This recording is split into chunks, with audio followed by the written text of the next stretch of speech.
अब स्टार्ट हुआ।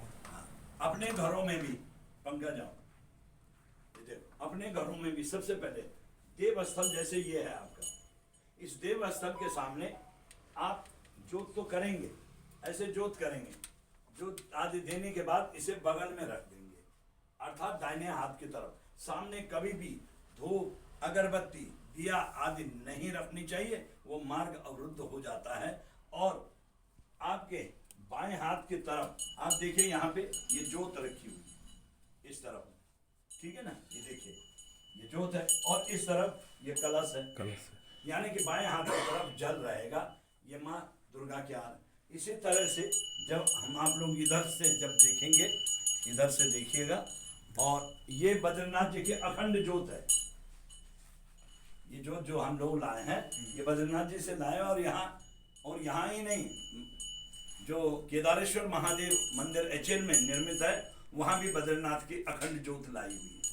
बस संकल्प नहीं है, यदि कभी बुझ जाते तो फिर हम इसे पुनः जला देते हैं, पर ये जलती ही रहती है, इसके लिए तेल घी सब आता है। इसी तरह से सर्वदेव यहाँ जैसे प्रतिष्ठा है, श्री चक्र है। घंटी का आह्वान इसलिए करते हैं, ये घंटा कर्ण है, एक राक्षस था ये, जो शिव का परम भक्त, लेकिन नारायण का परम द्रोही, नाम नहीं सुनना चाहता था, इसलिए कानों में घंटे होते थे।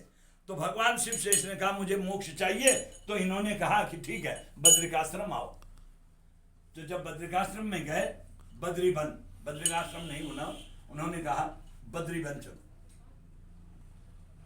वहां बद्री माने बेर, झाड़ियां थी, उन जंगलों में देख रहा है, तो अचानक इसकी दृष्टि पड़ती है, भोलेनाथ तप कर रहे हैं, और भोलेनाथ तप कर रहे हैं, तो इसने घंटे बंद कर दिए। वहां पे बद्रीनाथ में मार्कंडेय शिला पे भगवान तप किया है, नारद शिला से नारद जी तप कर रहे हैं, गरुड़ शिला में गरुड़ जी कर रहे हैं, नरसिंह शिला में नरसिंह का क्रोध शांत हुआ। इस तरह से वहां पे 5 शिलाएं हैं, पंचशिलायोर मध्य। तब जब देखा कि ध्यान कर रहे हैं, तो फिर उन्होंने घंटे बंद किए, तो वो नारायण प्रकट हो गए। माने ये घंटा कर्ण राक्षस शिव का परम भक्त और नारायण का परम द्रोही। अब जैसे बंद हुए, तो नारद जी ने नारायण नारायण किया, फिर ये देखता हुआ शिव ये दंड होकर के क्षमा मांग ली, मैं अज्ञानी था, मुझे मोक्ष दीजिए। तो उन्होंने कहा तुमने इस धरती पे पैर रखा, मोक्ष तो तुम्हें वैसे ही मिल चुका है, लेकिन अब तुम घंटा कर्ण के नाम से नहीं जाओगे, जहां भी पूजन अर्चन होगा पहले ये घंटे का आह्वान होगा, और ये घंटा जो तुम्हारे कानों का है, ये जो घंटी है, इसमें तुम्हारा नाम होगा क्षेत्रपाल, क्षेत्र रक्षण, इसीलिए शंख और घंटा बजाया जाता।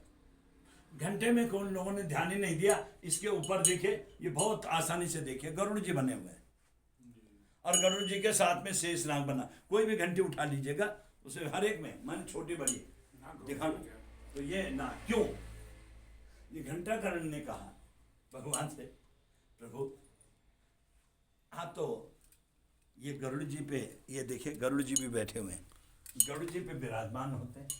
गरुड़ जी आपकी सवाल, तो गरुड़ को क्यों ना मैं अपने कंधे में बैठा हूं प्रभु, मैं उनको लेके चलूं।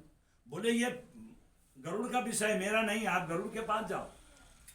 और लीलाएं सब देख रहा था, तो गरुड़ ने स्वीकार कर लिया, इसलिए घंटे के ऊपर गरुड़, और वो जानता था कि गरुड़ तो नारायण से साथ रहते हैं, तो नारायण जिस शेष सैया पे है, वो शेष नाग भी साथ में। वैसे भी गरुड़ और सर्पों की कहानी है ना, हाँ, कद्रू और बनिता से कद्रू के 100 सर्प हुए, और बनिता का एक ही हुआ, वो हुआ गरुड़। बोले नारायण की जय। आज इतना ही रहेगा, पर ये ध्यान रखें।